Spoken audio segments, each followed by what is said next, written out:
Boa noite, irmãos, boa noite, irmãs. Que a graça do nosso Senhor e Salvador Jesus Cristo esteja sobre todos nós nesta noite. Convido vocês a abrirem a palavra de Deus em Lucas capítulo 15. Lucas capítulo 15, dentro do nosso planejamento de pregações com o reverendo Carlos Teles, coube a mim pregar hoje nessa parábola tão conhecida por todos nós, que é a parábola do filho pródigo. Lucas capítulo 15, é um texto um pouco longo, mas é necessário nós olharmos para todo este texto para a nossa instrução nessa noite. Mas eu quero ler, antes de entrar no verso de número 11, eu quero ler também o verso 1 e o verso 2. Pois sem o verso 1 e o verso 2, nós não vamos entender o que o Senhor tem a nos ensinar nessa noite na sua palavra. Lucas, capítulo 15, o verso 1 e o verso 2, a palavra de Deus nos diz: Aproximavam-se de Jesus todos os publicanos e pecadores para o ouvir. E murmuravam os fariseus e os escribas, dizendo: Este recebe pecadores e come com eles. Verso 11, continuou: Certo homem tinha 2 filhos.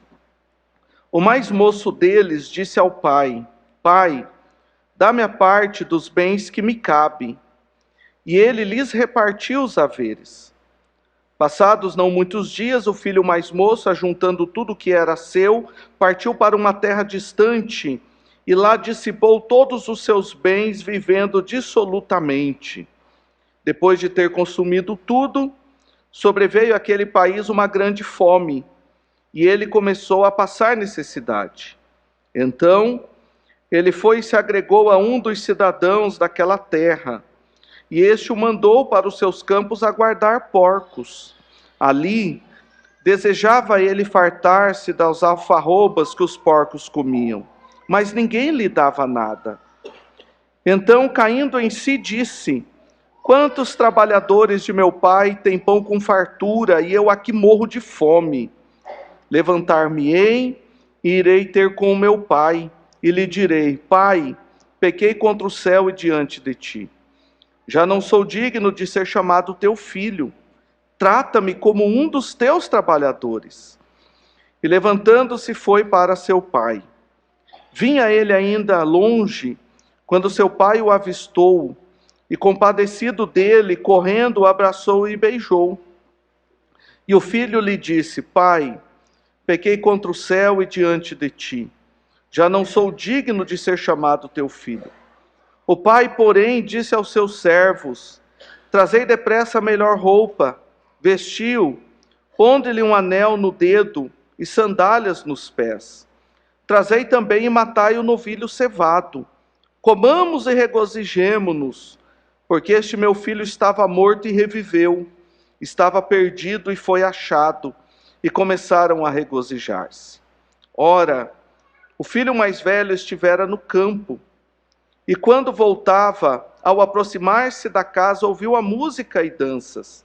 Chamou um dos criados e perguntou-lhe que era aquilo. E ele informou: Veio teu irmão, e teu pai mandou matar o novilho cevado, porque o recuperou com saúde. Ele se indignou e não queria entrar. Saindo, porém, o pai procurava conciliá-lo. Mas ele respondeu a seu pai: Há tantos anos que te sirvo, sem jamais transgredir uma ordem tua, e nunca me deste um cabrito sequer para alegrar-me com os meus amigos. Vindo, porém, esse teu filho, que desperdiçou os teus bens com meretrizes, tu mandaste matar para ele o novilho cevado. Então lhe respondeu o pai: Meu filho, tu sempre estás comigo. Tudo que é meu é teu.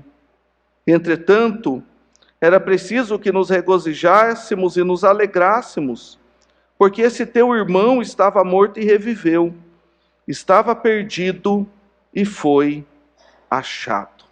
Vamos orar? Pai querido, nós te agradecemos pelo privilégio de poder ler a Tua palavra nessa noite. E pedimos ao Teu Santo Espírito que fale ao nosso coração. Nos ajude a entender o que o Senhor tem a nos ensinar. Usa-me como instrumento em Tuas mãos.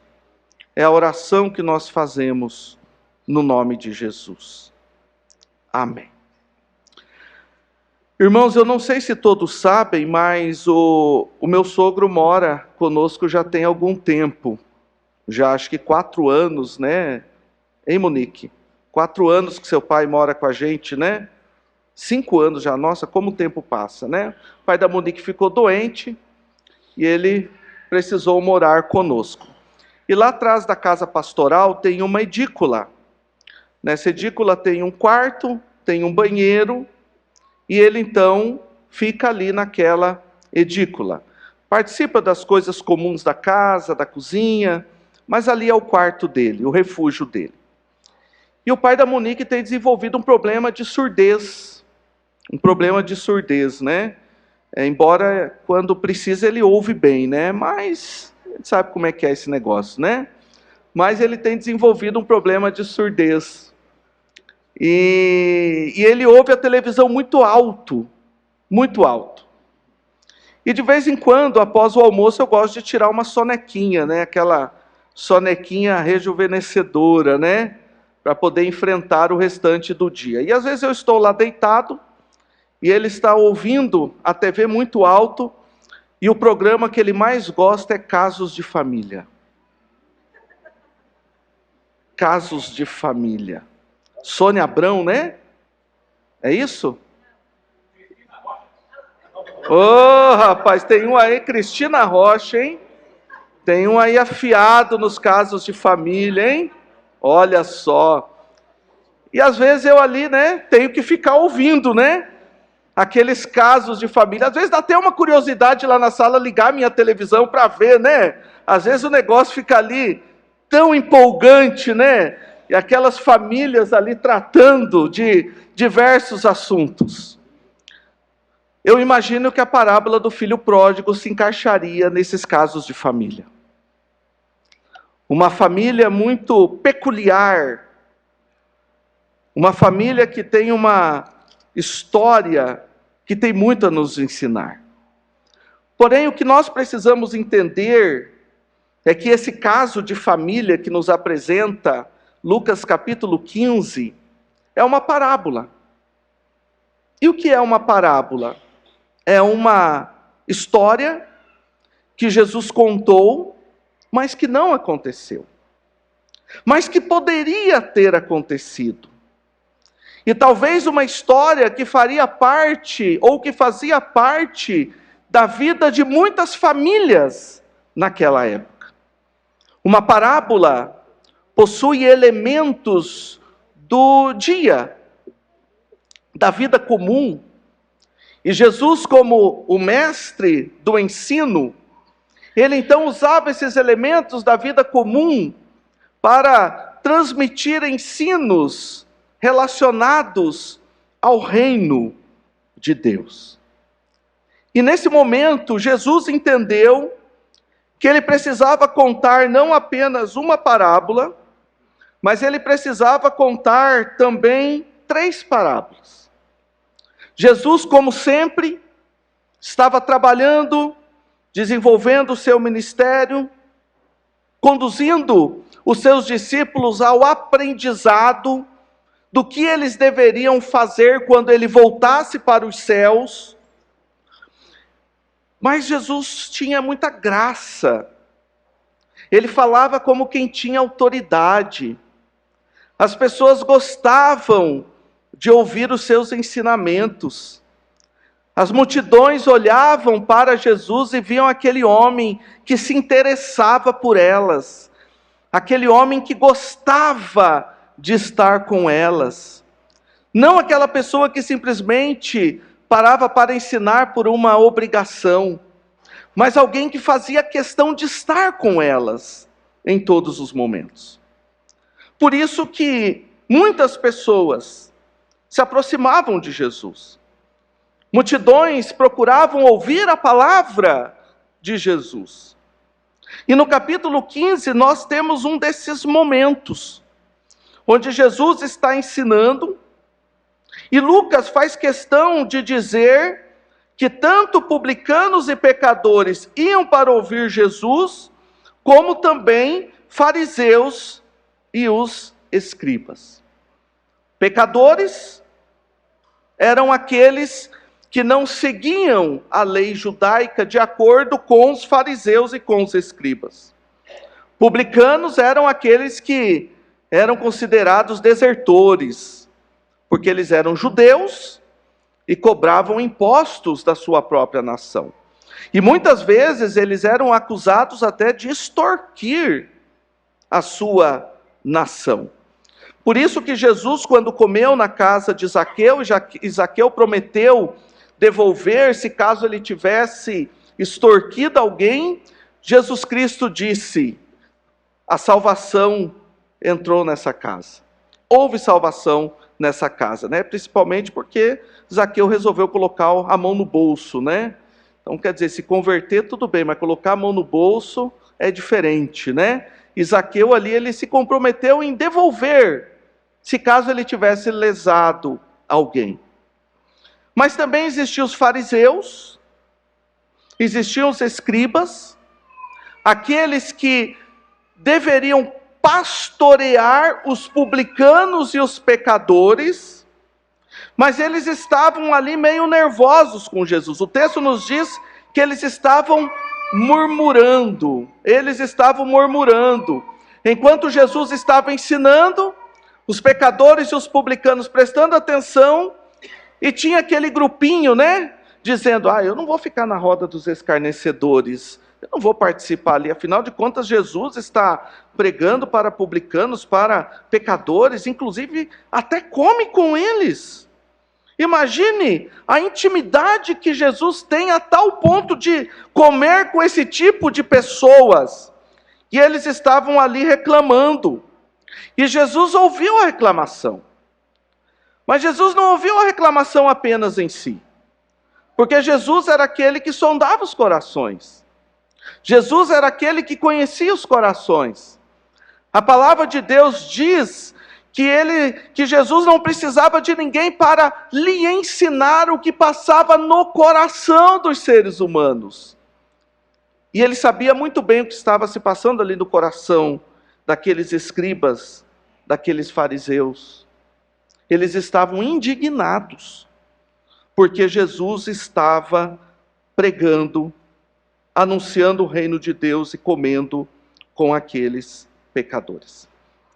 Então Jesus contou 3 parábolas, né? A parábola da ovelha perdida, a parábola da mulher que perdeu, né, uma moeda, e ela precisava encontrar a moeda, e a parábola que nós chamamos de parábola do filho pródigo.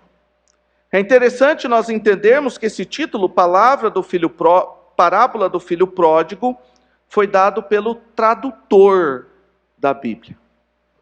Mas Jesus contou então a história de um homem que possuía 2 filhos.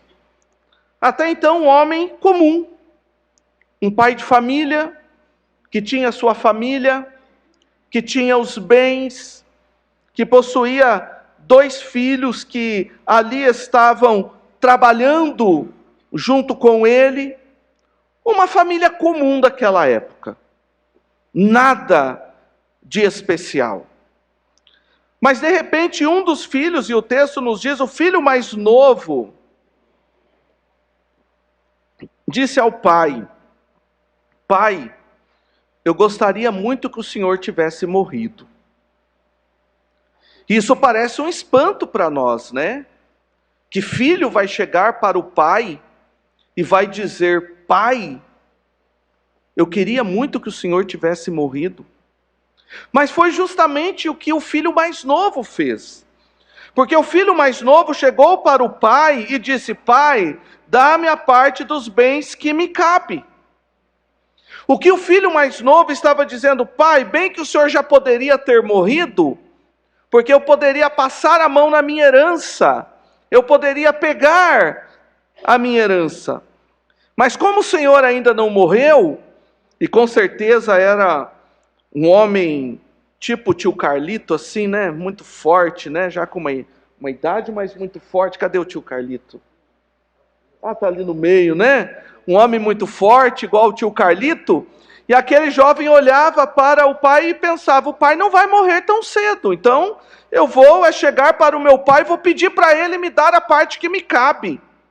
Afinal de contas, eu tenho trabalhado, o que o meu pai tem também é meu, embora seria direito do filho após o pai morrer, se era o que a lei prescrevia, e o que a lei prescreve ainda hoje, né? As advogadas aí de plantão que me ajudem, né? Mas o que o pai fez? O pai falou, não, tudo bem, filho, você quer, eu vou lhe dar.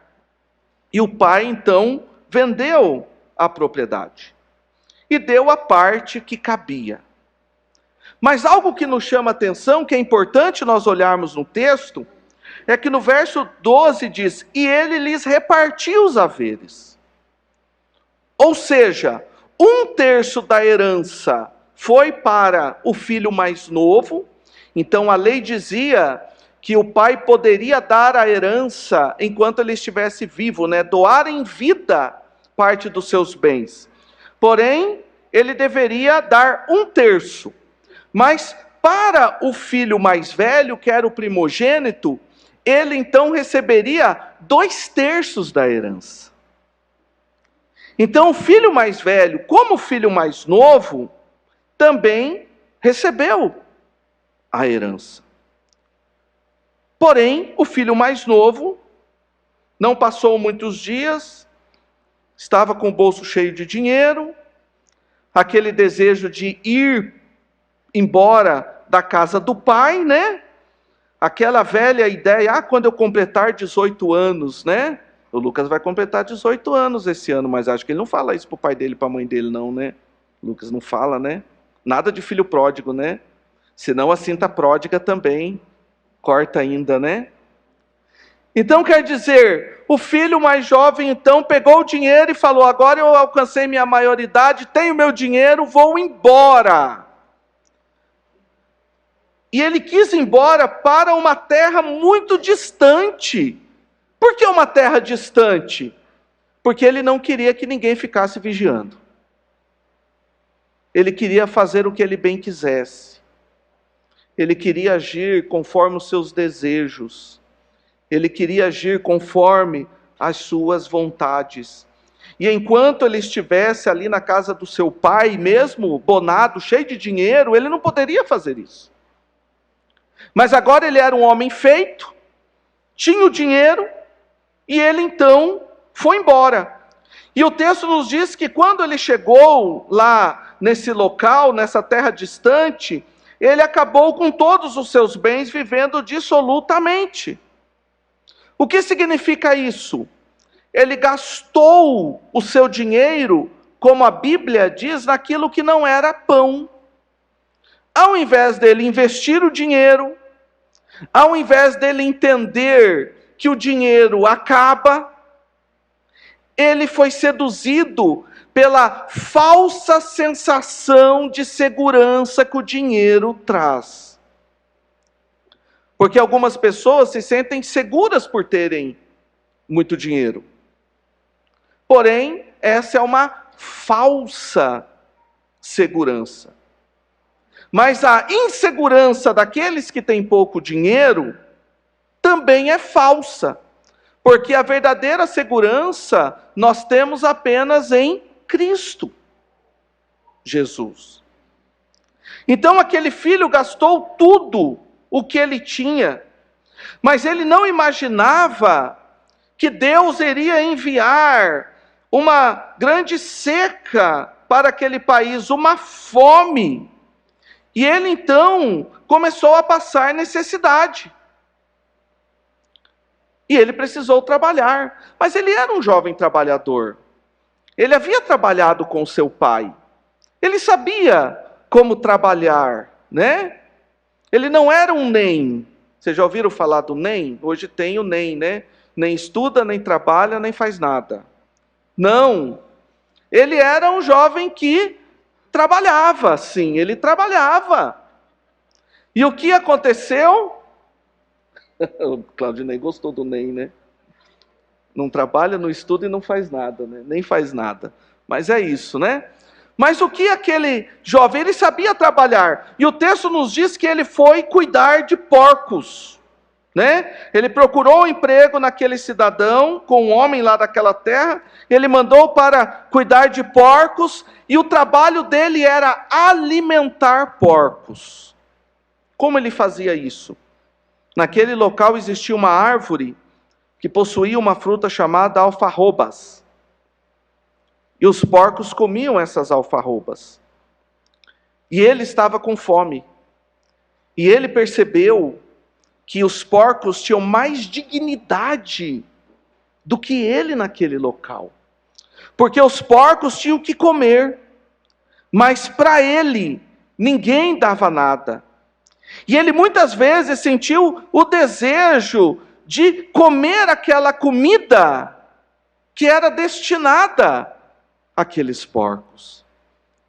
Agora imagine, meu irmão e minha irmã, para um judeu cuidar de porcos. Um judeu cuidar de um animal que era considerado imundo. O judeu não comia aquela bistequinha de porco bem passada. Para ele era um animal imundo. E aquele jovem, ele perdeu toda a sua dignidade no momento em que ele, sendo um judeu, ele foi cuidar daqueles porcos. Vocês percebem o que o pecado faz na vida do ser humano? Será que nós conseguimos perceber o quanto o pecado seduz? A falsa segurança que o dinheiro traz, o desejo de viver longe dos olhos do Pai, o desejo da autonomia de poder fazer aquilo que eu quero sem prestar contas para ninguém. E todo esse desejo que eu e você temos como pecadores, quando nós permitimos satisfazer esses desejos, o pecado então nos leva à ruína. Ele acaba com a nossa dignidade. Ele nos afasta de Deus. Ele nos leva para distante daquele que poderia nos fartar, nos sustentar, nos alimentar, cuidar de nós. Mas vocês percebem o quanto é fácil eu e você agirmos como o filho pródigo? Como o filho mais novo? Porque Jesus estava dizendo nessa parábola que aqueles publicanos e aqueles pecadores são representados no filho mais novo, no mais jovem.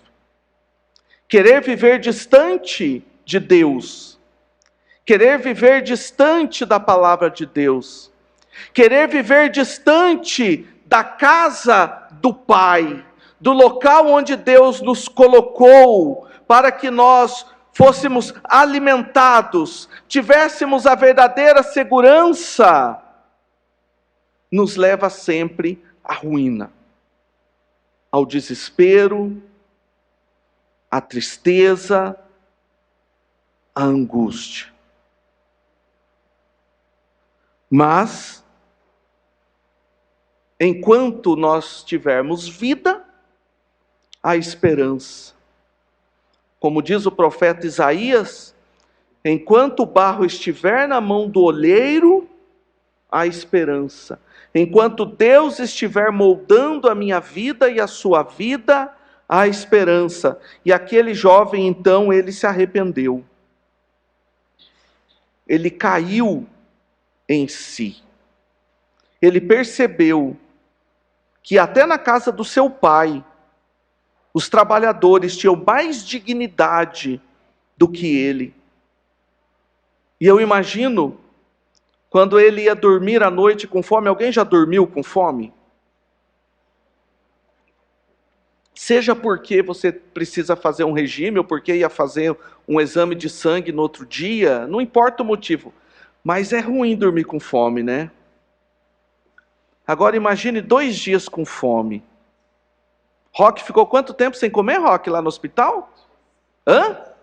10 dias, o Roque ficou 10 dias sem comer lá no hospital. Tanto que essa bolachinha Cream Cracker e chazinho, ele passa longe, ele nem chega muito perto ali do chá, depois do culto. Já imaginou? É duro, né, dormir com fome, né? Passar o dia com fome. Imagine o filme que passava na mente daquele jovem, imaginando o que os funcionários, né? O que os trabalhadores do seu pai tinham e ele agora não tinha mais. O que ele havia perdido por ter se afastado da casa do pai.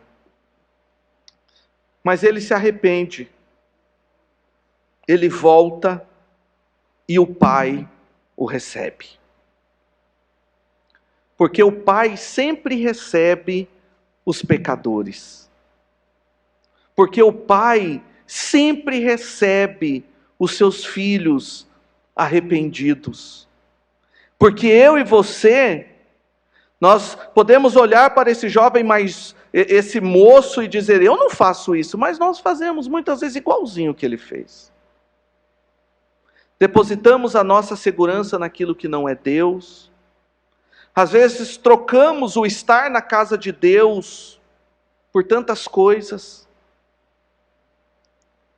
Às vezes deixamos de nos fartar da vida em abundante que Cristo nos oferece, dessa comunhão preciosa com os meus irmãos e com as minhas irmãs. Mas o pai então tinha a esperança de receber o seu filho. E o filho então já ensaiou um discurso, o que ele ia falar para o pai. Eu imagino quanto tempo ele ficou ensaiando esse discurso, ensaiando essa fala, e pensando, eu não posso errar, eu tenho que falar justamente, porque era aquilo que estava no coração daquele jovem. E ele volta para a casa do pai. E ele está vindo a caminho, e diz que ele levantando-se, foi para a casa do pai. No verso 20, vinha ele ainda longe, quando seu pai o avistou. O pai estava esperando. Eu imagino que todo dia o pai ia para o caminho que havia levado o seu filho embora, e o pai ficava ali, olhando, almejando, imaginando o momento em que o seu filho estaria voltando para a sua casa. Mas chegou esse dia, o pai avistou o seu filho, o pai se compadeceu do seu filho, e o pai corre, abraça e beija o filho. Para um senhor de idade, um ancião, correr naquela época, segundo o costume, era uma vergonha. Porque os homens usavam umas roupas mais largas, uma espécie de uns vestidos. E aquele homem, ele não poderia correr, não era comum. Principalmente um senhor distinto, de idade, correndo pelo caminho. Mas aquele pai não se conteve. Ele se compadeceu.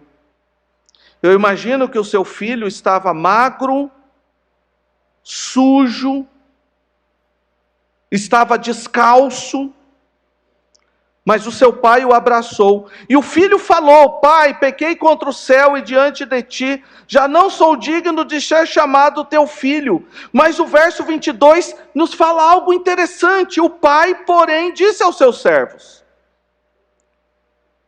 O pai não estava preocupado com a fala do seu filho. Talvez se fosse eu, iria chamar o Arthur mais de perto e falar, você está arrependido? Eu te avisei. Eu falei para você que isso não ia ser bom. Talvez eu e você como pai ficássemos ensaiando, o que nós iríamos falar para os nossos filhos quando a situação desse errada. É mais ou menos a esposa, quando o marido quer fazer alguma coisa e a esposa não quer, ela fica ali ensaiando o que ela vai falar depois, né, quando der errado. Eu avisei, né? A mulher gosta dessa palavra, né? Como pode? Eu avisei, né? Eu avisei. Mas não foi isso, gente. Não foi isso que aconteceu. O pai, ele simplesmente pediu para trazer a roupa para o seu filho. Ele colocou um anel na mão do seu filho. Não era um anel comum, era o anel da família. Sabe o que o pai estava dizendo? Meu filho, você tem o direito de continuar assinando o meu sobrenome, porque aquele era um anel de sinete, era um anel com o brasão da família, onde se assinava documentos com aquele anel. Derramava cera líquida, né, em um documento e colocava aquele anel, selava documentos. O pai estava dizendo: você continua fazendo parte da nossa família, traga sandálias para o meu filho não é escravo para andar descalço. Naquele contexto, somente escravo andava descalço. E o pai ainda tem uma ação inusitada. Traga o novilho cevado. Aquele que estava reservado para uma ocasião e um momento especial. Porque nós vamos matar esse novilho. Nós vamos nos regozijar. Nós vamos festejar. Porque o meu filho estava morto e reviveu. Estava perdido e foi achado. A misericórdia que o pai demonstrou para o seu filho. Esse pai, meus queridos irmãos, dessa parábola, representa Deus. Quando nós, arrependidos do nosso pecado, nos chegamos diante de Deus, Deus joga no mar do esquecimento o nosso pecado. Deus não fica esperando justificativas em relação ao nosso pecado. Pelo contrário, Ele apenas nos perdoa. Ele apenas continua dizendo que nós somos seu filho, que nós não somos escravo, que nós fazemos parte da família. E sabe quando isso acontece, meus irmãos? Todas as vezes que nós nos colocamos diante de Deus em oração, nos arrependemos dos nossos pecados, Deus coloca um anel no nosso dedo, coloca sandálias nos nossos pés e coloca roupas novas. A Bíblia fala de nós nos despojarmos para nos revestirmos. É Deus demonstrando a misericórdia por aquele filho que havia se perdido. Há regozijo, há alegria. Toda aquela família estava se alegrando. Os amigos estavam felizes. Mas o texto não para por aqui. Ainda temos o filho mais velho. O filho mais velho, aquele que, embora tivesse recebido a herança também, os 2/3 da herança, resolveu continuar na casa do seu pai, trabalhando junto com o seu pai. Na verdade, construindo mais bens junto com o seu pai.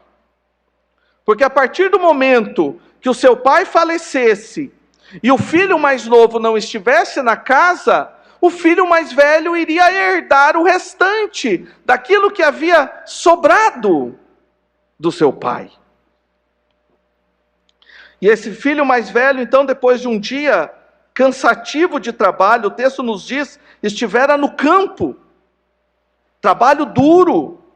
Quem aqui já trabalhou na lavoura sabe que é trabalho duro, no sol.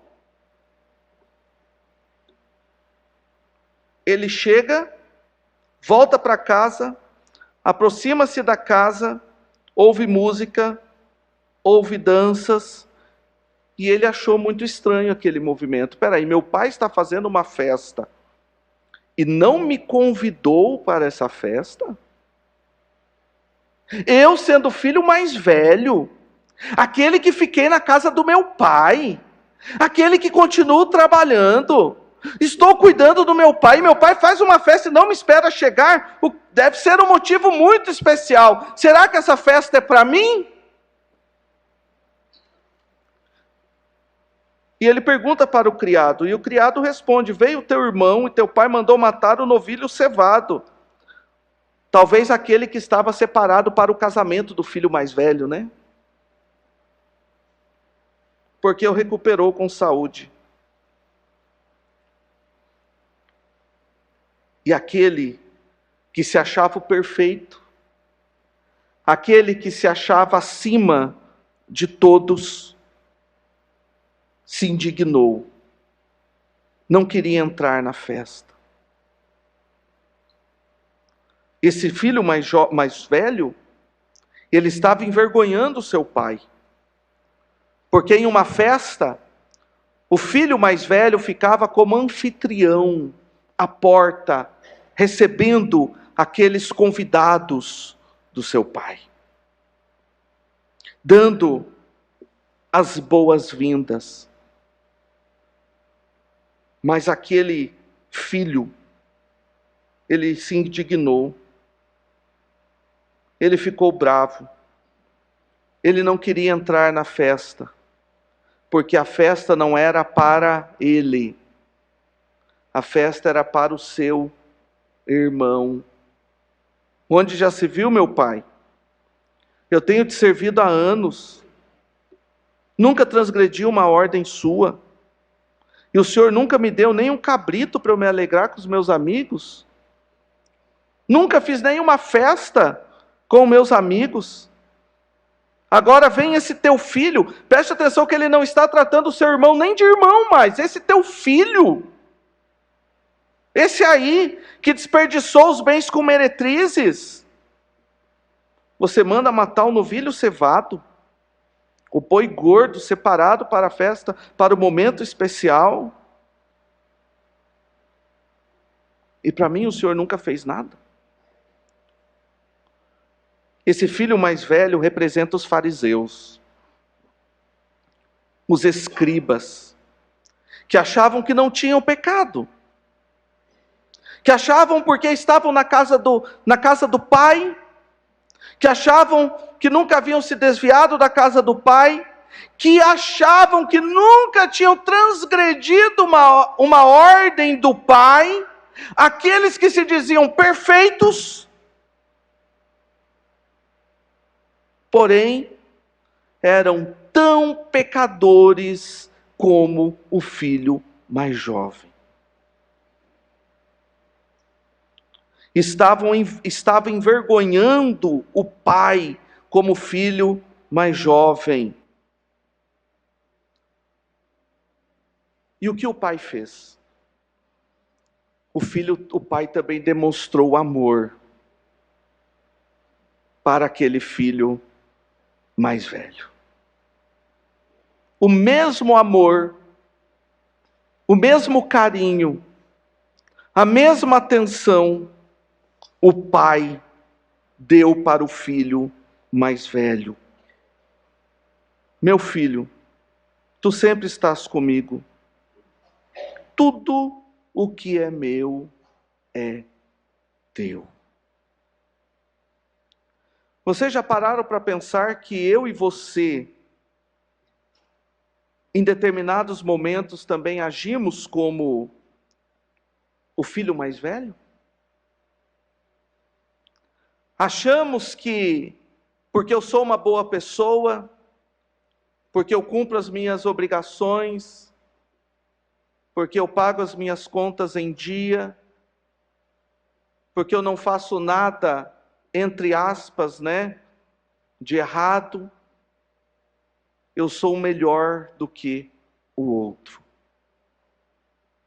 Muitas vezes eu e você podemos achar que a nossa atitude é que nos torna aceitável diante de Deus, diante do Pai. Mas o Pai está deixando aqui bem claro para o seu filho: tu sempre estás comigo, tudo que é meu é teu. Jesus está dizendo para os fariseus e para os escribas: o Pai está sempre junto com vocês. Vocês é que não estão enxergando. Por que vocês não estão enxergando? Porque vocês estão movidos de orgulho, achando que Deus é um Deus somente para vocês. Muitas vezes na igreja nós corremos o risco de agir dessa maneira. Algumas igrejas, hipoteticamente, colocam uma placa lá na frente: não há vagas. Faleceu alguém, agora nós temos uma vaga. E como nós fazemos isso? Quando nós não recebemos aquelas pessoas que Deus envia para a casa do Pai. Quando nós não damos atenção a elas. Vou mexer com você agora, pode até ficar bravo comigo. Não tem problema, eu não ligo, depois a brabeza passa. Quando foi a última vez que você cumprimentou algum visitante aqui nessa igreja?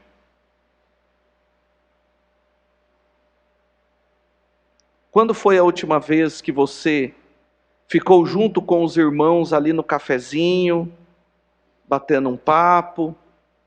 Ou termina o culto e você quer ir correndo para o seu carro ou para a sua casa? Sonde o seu coração e veja o que está no seu coração. Porque às vezes nós estamos movidos de orgulho, achando que nós somos melhores do que os outros. E por isso nós não podemos nos envolver com os pecadores. Porque se nós nos envolvermos com os pecadores, eles também saberão que nós somos pecadores também. Que nós também temos falhas.